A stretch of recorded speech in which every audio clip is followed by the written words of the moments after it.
Béni soit le Seigneur. Amen. Je pense que cette parole est digne d'être reçue ce soir pour la bonne raison, c'est que vous êtes là.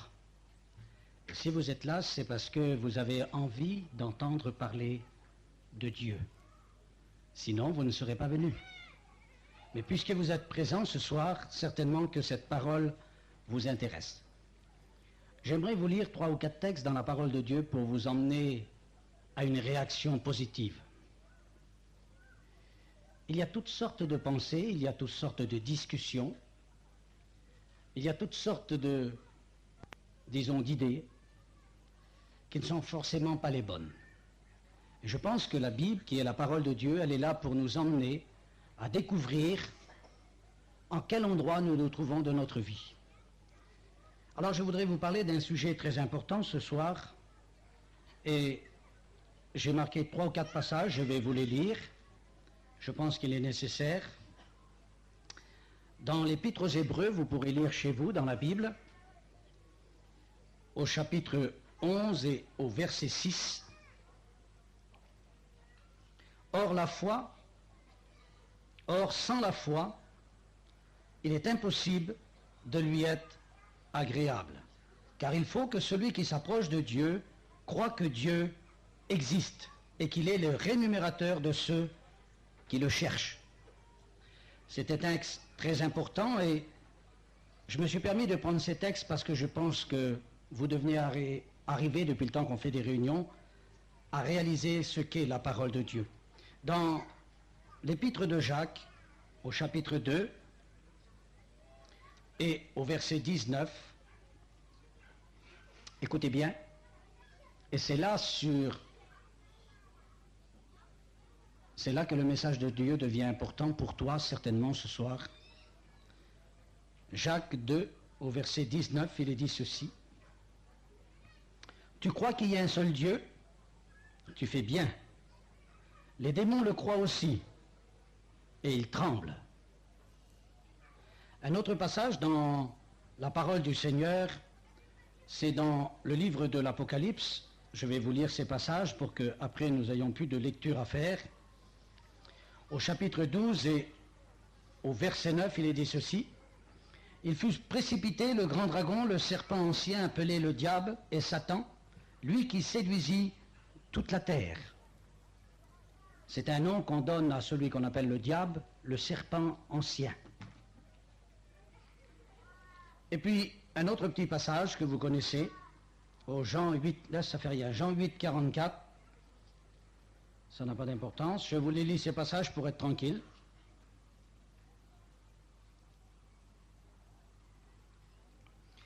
Il est question de celui qu'on appelle le serpent, et Jésus dira de lui, il a été meurtrier dès le commencement, et il ne s'en tient pas dans la vérité, parce qu'il n'y a pas de vérité en lui.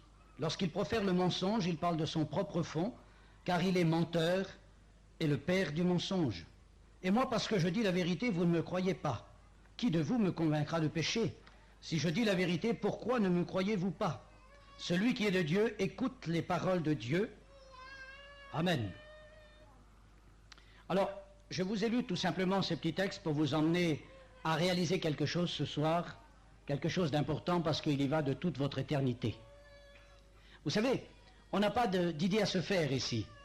Nous sommes que des passagers, des pèlerins, dit la Bible, pour un pèlerinage terrestre. Nous vivons sur cette terre pour un temps déterminé. Pour les uns, c'est très court, pour les autres, c'est plus long. Mais quel que soit l'âge que nous possédons, un jour ou l'autre, nous devons quitter cette terre. Il en est ainsi de tous les êtres humains. Plus nous avançons dans l'âge, plus nous sommes prêts à quitter cette terre. Alors il y a une question qui se pose dans le cœur des gens. Où est-ce qu'on va passer l'éternité? Dans quel endroit va-t-on se trouver? Et puis, les gens vont avoir une raison importante dans le fond de leur cœur, c'est qu'ils vont se baser sur ce qui se passe dans leur cerveau. Et ce qui se passe dans leur cerveau, c'est que la Bible va nous appeler qu'ils ont la croyance. Et quand vous parlez aux gens qui sont autour de vous, surtout nous, et que nous commençons à discuter sur la parole du Seigneur, aussitôt les gens vous répliquent cette parole qui est vraie pour eux, et qui, je crois en ce qu'ils disent. Mais moi je crois Moi j'ai la croyance en Dieu, moi je crois en Dieu, et je ne doute pas que vous croyez en Dieu. Je ne doute pas qu'aucun de vous qui êtes là ce soir, vous ne croyez pas en Dieu. Je sais que vous croyez en Dieu, puisque premièrement vous êtes là. Et j'ai discuté sur le terrain avec nombreuses personnes qui sont ici ce soir sous ce chapiteau, et d'autres qui ne le sont pas. Aussitôt que vous parlez des choses de Dieu, en ce qui concerne l'au-delà, en ce qui concerne la vie éternelle, en ce qui concerne Dieu lui-même, il est rare que la personne avec laquelle vous discutez ne vous dise pas « mais je crois en Dieu ». Alors je vous ai lu ce petit texte que la croyance, c'est pas tout. Et ça ne suffit pas. Ce n'est pas ce qui permet à un être de rentrer dans le ciel. Ce n'est pas ce qui permet à quelqu'un d'obtenir le libre accès près de Dieu. Alors je vous ai lu ce texte justement pour vous montrer que le diable aussi croit. Les démons aussi croient. Mais ce n'est pas pour ça qu'ils vont entrer dans le ciel. Ce n'est pas pour ça qu'ils seront dans le paradis. Et pourtant ils croient. Et la Bible nous dit qu'ils tremblent. Alors peut-être vous vous posez cette question et vous pensez que j'assimile cela à quelques-uns. Non, pas du tout. Je voudrais vous faire démontrer ce soir que la croyance ne suffit pas, que c'est simplement une idée dans notre cerveau qui nous permet de croire en un Dieu qui existe, il est vrai, ou dans une position dans laquelle nous sommes. Mais ça ne suffit pas parce que ce n'est pas par la croyance qu'on va entrer au ciel. Alors, vous savez, ce qu'il faut pour entrer au ciel, c'est la foi. Or, sans la foi, il est impossible d'être agréable à Dieu. Et je voudrais ce soir que vous puissiez faire la différence entre la croyance et la foi. Je sais que chacun de vous, vous croyez tous, mais vous n'avez pas tous la foi. Alors peut-être vous vous dites ce soir, mais quelle différence entre la foi et la croyance? Puisque moi je crois que Dieu existe. Alors quelle différence entre la foi et la croyance? La croyance nous laisse sans œuvre, sans faire quoi que ce soit pour Dieu. Elle nous permet tout simplement de croire dans l'existence de Dieu, de croire qu'il y a un Dieu, de croire qu'il y a un paradis, de croire qu'il y a l'enfer, de croire que le diable existe, de croire qu'il y a des démons, de croire qu'on va mourir. Tout ça, c'est vrai dans notre cerveau, mais ça ne nous fait rien faire pour accepter ou refuser. Or, la foi, c'est tout à fait différent. La foi, ce n'est pas simplement de croire en Dieu, mais c'est de prouver que Dieu existe en faisant quelque chose. La croyance nous laisse sans œuvre, sans rien faire. On dit simplement qu'on croit, mais on ne le démontre pas. Or, la foi, c'est montrer que Dieu existe par ce que l'on fait. Alors, vous savez, c'est important parce que il y a quelque chose d'important, et j'ai marqué quelques petites notes ici. Le diable y croit, lui. Il croit, mais il ne fait pas l'œuvre de Dieu. Il croit que Dieu existe, mais il n'accomplit pas la volonté de Dieu. Il croit que Dieu existe, mais il fait sa propre vie, son propre travail, à côté de ce qu'il croit. Je vous ai lu ce texte dans la Bible pour vous montrer que le diable et les démons croient en Dieu, mais qu'ils ne font pas ce que Dieu demande de faire.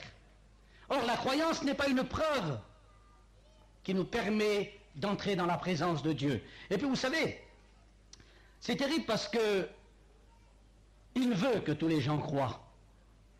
Et quand je dis il veut, je parle de celui qui est l'adversaire de nos âmes.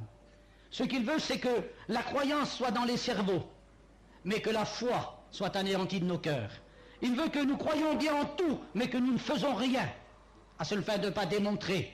Et puis, il s'y prend tellement bien que la Bible nous dit qu'il est le père du mensonge. Il est celui qui sait nous tromper. Il est celui qui sait mettre dans le cœur de l'humanité tellement de ruses avec subtilité. Et la Bible nous dit qu'il s'appelle le serpent ancien.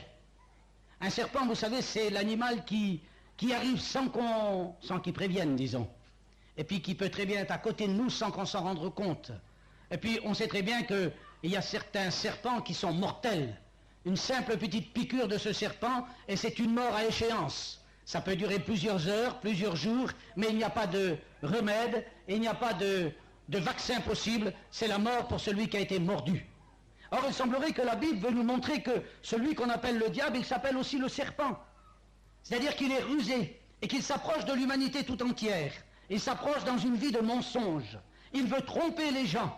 Il veut leur faire voir un miroir, tout simplement. Et puis, la Bible nous apprend aussi que son venin est mortel, et que tous ceux qu'il pique ils sont perdus pour l'éternité. Alors peut-être vous êtes là ce soir et c'est quelque chose d'extraordinaire parce que vous croyez et lui aussi il croit. Il croit en l'existence de Dieu. Et pourtant il est menteur et trompeur. Et puis j'ai marqué quelques petites choses et je voudrais simplement vous les dire parce que comme il est trompeur et menteur, il veut nous montrer que le péché n'existe pas.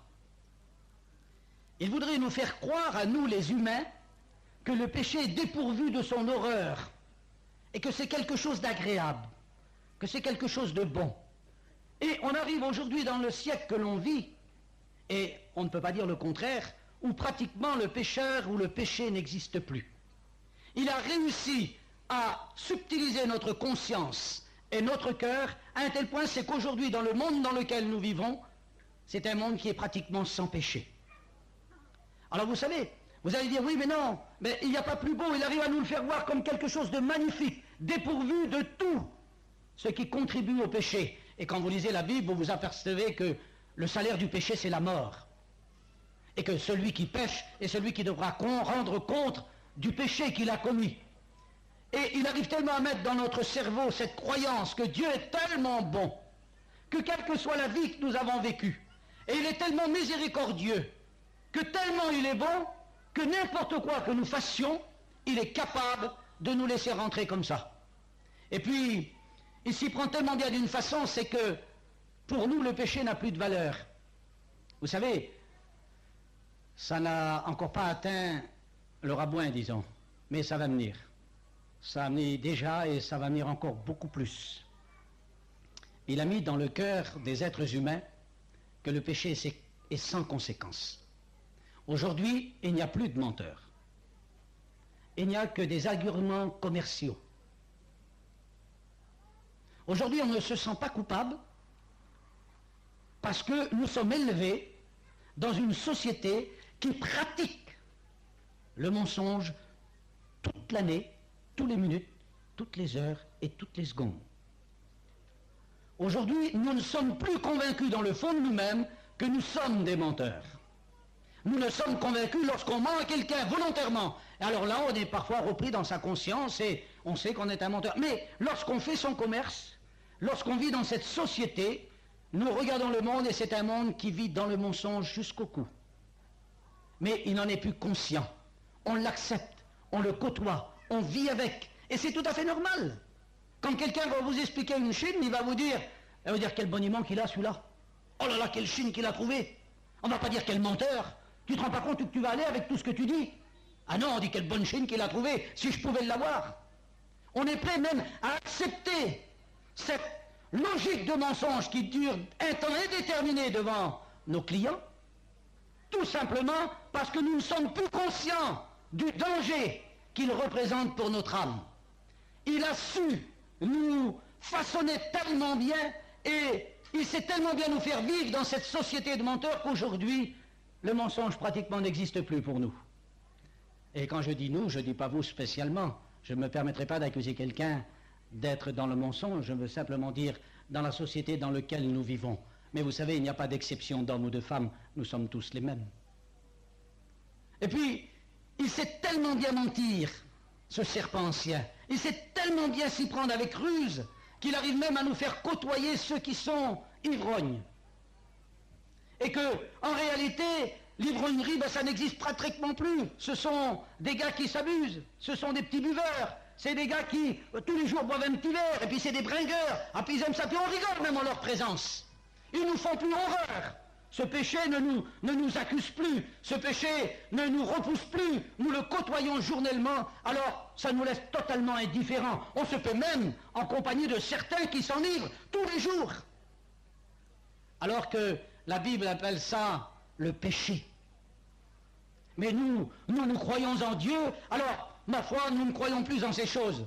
Et puis, ça nous laisse totalement indifférents. Il nous a tellement façonnés que nous sommes totalement indifférents dans ce monde dans lequel nous vivons. Nous sommes accoutumés à vivre avec le péché aujourd'hui. Et puis, vous savez, on arrive dans un temps, j'en profite, il y a des sédentaires ici.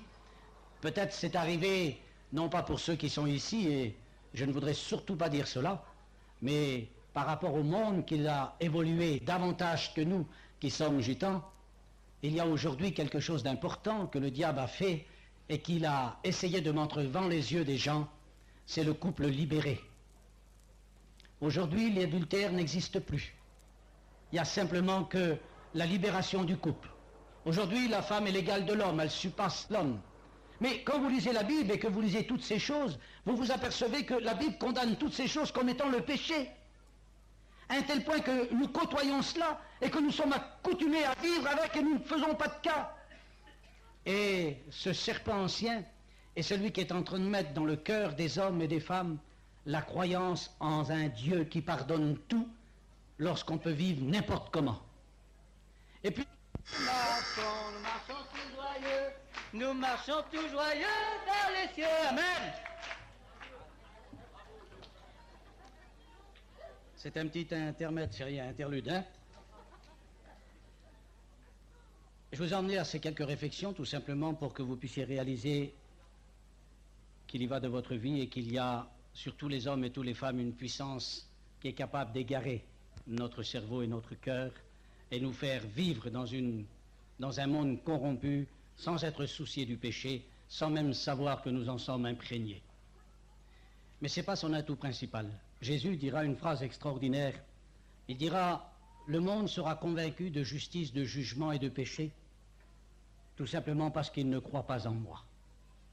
Et je voudrais vous dire à vous qui êtes là ce soir, que simplement le message de Dieu s'adresse à votre cœur. C'est très important parce que l'incrédulité, c'est ce qui nous ferme le ciel. Alors je sais, vous êtes là ce soir et vous vous dites, mais il parle d'incrédulité, mais je ne suis pas incrédule, je crois. La croyance, ce n'est pas la foi. Et le contraire de la foi, c'est l'incrédulité. Et Jésus dira que les hommes ne seront pas perdus parce qu'ils ont volé, ils ne seront pas perdus parce qu'ils ont commis des actes contraires à la logique ou à la foi, mais parce qu'ils ne croient pas en lui. Cela veut dire que nous ne serons pas condamnés pour le vol ou pour le mensonge ou pour le meurtre, mais tout simplement parce que nous ne croyons pas à l'expiation du Fils de Dieu. Et c'est pour ça que ce soir, c'est important que vous puissiez arriver à discerner que la croyance ne croit pas en l'expiation du Fils de Dieu. Seule la foi démontre que Jésus est mort sur la croix du Calvaire pour nos péchés. Et ce soir, vous avez besoin de réaliser que le Christ vous aime et qu'il est capable, après avoir payé de sa propre vie, racheter vos péchés. Il n'y a personne qui puisse se permettre de dire « je suis assez juste et j'ai assez de justice et je vis assez bien pour pouvoir me passer du sacrifice de Jésus ». Or, Jésus dira, beaucoup seront perdus, non pas parce qu'ils ont commis des actes mauvais, mais tout simplement parce qu'ils ne croient pas que je suis la victime expiatoire pour les péchés. Et il en est ainsi dans la société dans laquelle nous vivons. Ils croient en Dieu, mais ne croient pas en l'expiation des péchés produite par Dieu à travers Jésus sur la croix du Calvaire. Alors peut-être vous êtes là ce soir et vous vous dites, mais moi je crois en Dieu. Croire en Dieu, ça ne suffit pas. Il faut pour cela avoir la foi. Et c'est pour cela que je vous ai lu, sans la foi, nul n'est agréable à Dieu. Alors peut-être vous vous dites ce soir, mais alors qu'est-ce que la foi? Si moi je crois que ce n'est pas la foi, qu'est-ce que la foi? La foi, c'est tout simplement l'acceptation de recevoir Jésus comme victime expiatoire pour ses péchés. Et tant qu'un homme n'a pas reçu Jésus dans sa vie pour le pardon de ses péchés, il gît sous le jugement de la puissance de Dieu parce qu'il demeure un pécheur tant que son péché n'a pas été pardonné par Jésus sur la croix du Calvaire.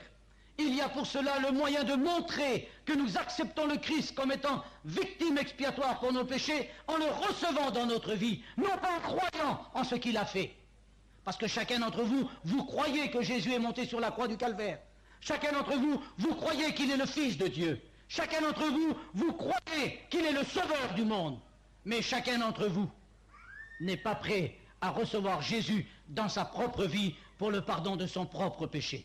Or, ce soir, je voudrais vous démontrer que la croyance ne suffit pas, mais qu'il vous faut la foi. La foi, c'est ce qui nous ouvre les portes du ciel. C'est ce qui nous permet d'entrer en communion avec Dieu. C'est ce qui permet à un être humain de changer de vie. C'est ce qui permet à un être de pardonner de tous ses péchés.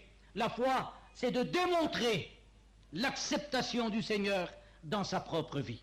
Ce n'est pas de croire, mais c'est de faire.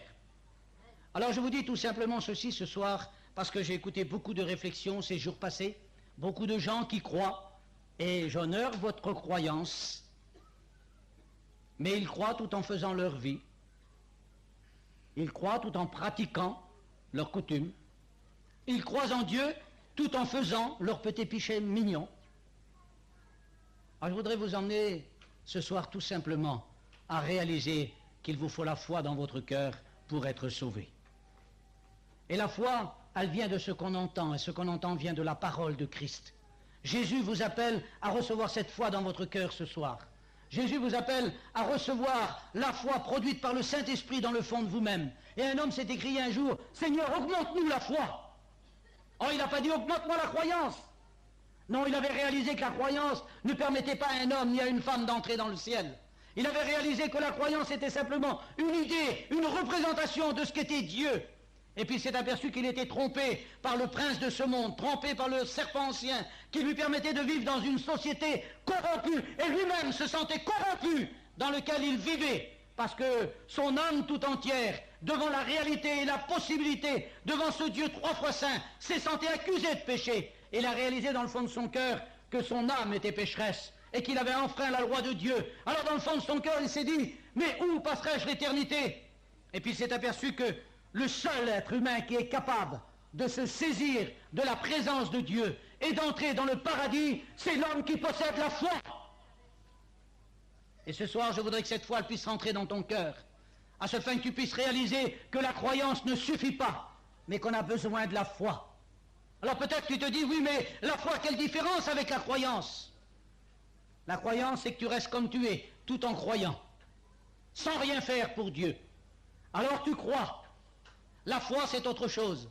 La foi, c'est croire en Dieu, mais faire pour Dieu ce que Dieu demande. C'est pour ça que le serpent ancien, il croit, lui, mais il ne fait rien. Or, la foi, elle croit, mais elle fait. Et ce soir, je t'invite à réaliser depuis ces 3 mois que nous passons ensemble pour certains d'entre vous, à réaliser que croire dans le fond de votre cœur, ça ne suffit pas. Je ne voudrais pas, et je demande à Dieu pardon. J'ai eu ce message hier sur le cœur, je vais vous dire pourquoi.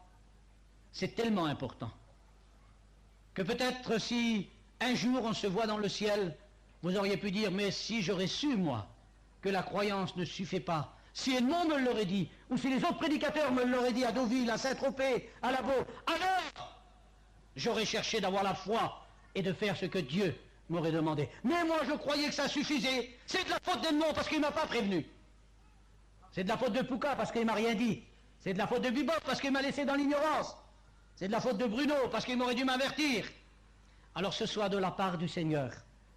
Lui qui sait votre cœur, lui qui connaît votre vie, il sait que vous croyez, mais il sait aussi que vous ne faites rien dans sa volonté. Or, croire ne suffit pas. Il faut la foi. Et ce soir, je voudrais que votre foi soit basée sur la victime expiatoire de Jésus. Car l'incrédulité croyait. Mais je vous répète ce soir, et je vous avertis tout simplement, que la croyance ne sauve pas. Il vous faut la foi dans votre cœur. Il vous faut tourner vos cœurs vers la victime expiatoire qui est Jésus. Et quand vous aurez compris que le péché que vous avez commis depuis votre enfance ne peut être effacé, ne peut être enlevé, ne peut être pardonné que par celui qu'on appelle le Fils de Dieu, alors il vous faudra faire un acte d'obéissance. Il vous faudra prendre conscience que tant que vous croirez en cela, sans l'accepter, vous n'avez que la croyance et vous ne possédez pas la foi. Il vous faut la foi dans votre cœur. Il vous faut démontrer que vous croyez en Dieu. Il vous faut démontrer que vous croyez en celui qui vous a aimé. Il vous faut démontrer que vous aimez celui en qui vous croyez. Et la seule façon de l'aimer, la seule façon de le montrer, c'est la parole de Jésus. Il a dit, venez à moi, vous tous qui êtes fatigués et chargés, et je vous donnerai du repos. Voulez-vous venir à Jésus? Voulez-vous vous approcher de Jésus? Voulez-vous que vos péchés soient enlevés de votre cœur? Voulez-vous que ces idées que vous avez ce miroir dans lequel vous vivez, ce que vous croyez être juste et bon, et ce que vous croyez être bien, voulez-vous que tout ça disparaisse de votre cerveau et que vous puissiez avoir votre cœur tourné vers celui qui vous aime, à un tel point que c'est que vous puissiez comprendre qu'il faut l'accepter pour être sauvé. Ça, c'est la foi. C'est tout simple, la foi. Je ne vois pas pourquoi je me complique encore ce soir. La foi, c'est devant les hommes dire « J'accepte Jésus pour le pardon de mes péchés ». C'est tout simple, non? Mais il faut le faire. Car si on ne le fait pas, c'est de la croyance et ça ne sert à rien. Si on le fait, c'est de la foi et ça sauve. Alors il vous faut réaliser que sans cette foi, sans l'acceptation de Jésus pour le pardon de vos péchés, personne ne peut être sauvé. Le salut ne dépend pas de ce que nous sommes. Le salut ne dépend pas de ce que nous connaissons. Le salut de Dieu dépend de l'acceptation de son Fils comme victime expiatoire pour nos péchés. Tout homme et toute femme, quoi qu'il ait commis dans sa vie, Dieu est assez bon, assez riche en bonté et en miséricorde pour pardonner n'importe qui lorsque ce quelqu'un vient vers lui avec un cœur sincère en disant « Seigneur, je suis prêt à t'accepter devant mon mari, devant ma femme, devant ma famille, devant mes amis qui sont là, devant ma position sociale, devant ce que je suis prêt, moi, à te recevoir comme sauveur. Seigneur, j'ai 76 ans, j'ai 78 ans, j'ai jamais compris, j'ai la croyance, mais je ne savais pas qu'il fallait faire. Aujourd'hui, tu le sais ce soir. Sans l'acceptation de Jésus, il n'y a pas de salut. Sans l'acceptation du Fils de Dieu pour le pardon de ses péchés, il n'y a pas de salut. La croyance vous fait croire tout ce qu'elle veut, parce que le serpent ancien est appelé le père du mensonge. Et sait tellement bien s'y prendre, il sait tellement bien mentir, il a tellement un bon monument, qu'on arrive même à se laisser prendre à l'intérieur de nous-mêmes en disant « Mais qu'est-ce qu'il dit celui-là ? Moi je sais bien que je crois, et puis j'ai toujours cru comme ça, et personne ne me fera tourner ma veste, personne ne me fera changer. » On arrive tellement à avoir ces idées imprégnées en nous qu'on ne va pas plus loin et qu'on ne cherche pas plus loin. Alors il serait bon peut-être ce soir de réaliser tout l'amour de Jésus pour vous. Ne comprenez-vous pas ce soir qu'il est monté sur la croix du Calvaire, livrant sa propre vie dans des souffrances atroces, pour que ce soir tu puisses être pardonné de tes péchés? Ne comptes-tu pas, toi qui es venu, que tout simplement par amour et dans des souffrances atroces, il a crié à son Père, « Mon Père, pardonne, parce qu'ils ne savent pas. » C'est vrai que jusqu'à maintenant, tu ne savais pas que la mort de Jésus dans ses souffrances atroces était pour le pardon des péchés. Mais ce soir, tu sais maintenant. Tu sais maintenant que s'il est mort il y a 2000 ans sur la croix du Calvaire, c'est pour que toi, ce soir, tu puisses être pardonné de tes péchés. Veux-tu recevoir celui qu'on appelle Jésus dans ta vie? Veux-tu recevoir celui qu'on appelle le Fils de Dieu dans ta vie? Veux-tu démontrer ta croyance? Vous pouvez à moi m'expliquer tout ce que vous voulez. Et je tiens à vous le dire, vous pouvez me parler pendant des heures, m'expliquer votre croyance avec tous les raisonnements que vous voulez. Vous pouvez vous arranger avec moi. En parlant plus fort, plus vite, en discutant plus fort, vous arriverez peut-être à avoir raison. Mais je voudrais que vous discutiez avec Dieu et que vous vous passiez devant lui maintenant. Essayez dans le fond de votre cœur d'expliquer votre croyance sans obéir à sa parole. Expliquez-lui que vous croyez en lui, mais que vous ne voulez pas faire ce qu'il dit. Expliquez-lui maintenant que vous croyez qu'il vous a aimé. Ah ça, vous le croyez qu'il vous a aimé. Expliquez-lui à Dieu que vous croyez qu'il vous a aimé, qu'il vous a donné son Fils, mais dites-lui que vous ne voulez pas de son Fils. Je ne sais pas comment vous allez faire pour lui expliquer. Dites-lui, oh Dieu, j'ai la croyance dans mon cœur que tu as donné ton Fils pour moi. Il va dire, prends-le. Tu dis, ah non Seigneur, moi je fais ma vie comme ça. Je crois, mais je reste comme ça. C'est tellement important que je ne voudrais pas que vous soyez, disons, illuminés de cette croyance qui est dans le cœur des gens et qui permet aux gens de vivre une vie sans se soucier de leurs péchés ni même d'où ils passeront l'éternité. Alors je voudrais que la croyance qui est dans le fond de votre cœur se tourne en foi. Amen. Jésus a dit, celui qui croira, ça c'est la croyance, et qui sera baptisé, ça c'est la foi, sera sauvé. Alors il y a la croyance plus faire ce qu'on croit. Vous croyez que Jésus est mort pour vos péchés? Montrez-le. Vous croyez que vous aimez Dieu? Montrez-le. Vous croyez que le Fils de Dieu est le seul chemin? Montrez-le. Vous croyez que vous êtes enfant de Dieu? Montrez-le. Ça c'est la foi. Alors vous vous dites ce soir, mais la foi elle ne s'obtient pas comme ça, non. La foi elle s'obtient si vous le désirez. Si vous voulez cette foi, Dieu est capable de la déverser dans votre cœur à l'instant même. Cela veut dire que si vous voulez appartenir à Dieu, du profond de votre cœur, du profond de vous-même, Dieu est capable de faire grandir la foi qui est dans votre cœur jusqu'à ce que vous puissiez reconnaître son Fils comme votre Sauveur. Voulez-vous que Dieu fasse grandir cette foi dans votre cœur? Voulez-vous appartenir au Seigneur? Alors je voudrais tout simplement conclure par une histoire.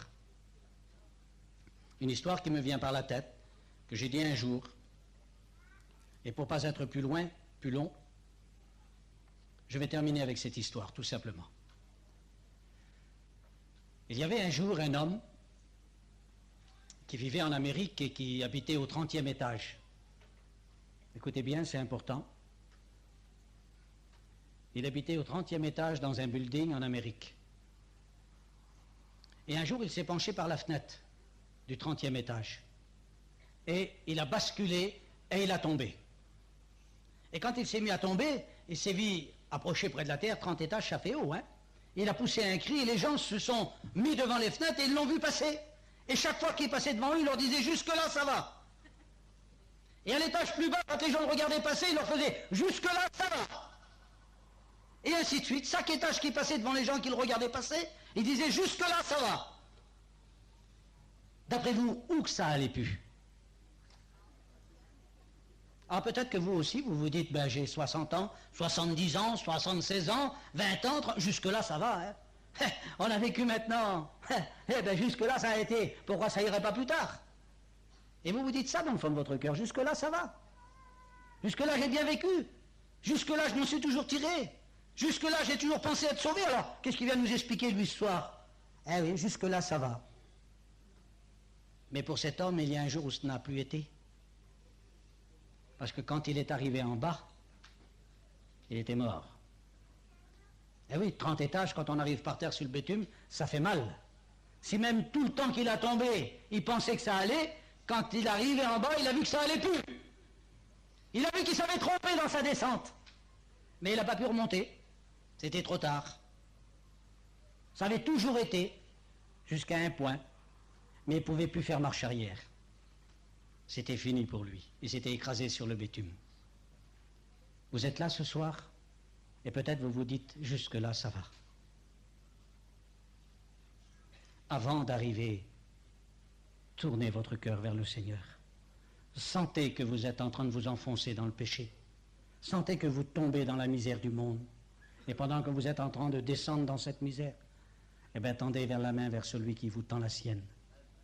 Tendez votre main vers celui qui s'appelle Jésus, et dites-lui, Seigneur, arrête ma chute. Arrête-moi dans mon péché. Arrête-moi dans ma vie dépravée. Arrête-moi dans mes croyances erronées. Je tends la main vers toi, Seigneur. Arrête-moi dans ma course. Et Jésus est en train de vous tendre sa main. La voulez-vous ce soir? Alors on va prier ensemble. Et que Dieu puisse bénir cette parole dans votre cœur. Et surtout, vous vous en rappelez toute votre vie, que la croyance, ce n'est rien. Ce qu'il faut, c'est la foi. Et la foi, c'est simplement obéir à la parole de Dieu. Ce n'est pas croire que Dieu existe, c'est faire la volonté de Dieu. Seigneur, tu bénis ta parole dans les cœurs. Cette parole qui est convaincante, cette parole qui apporte, Seigneur, à l'être humain la lumière dont il a besoin.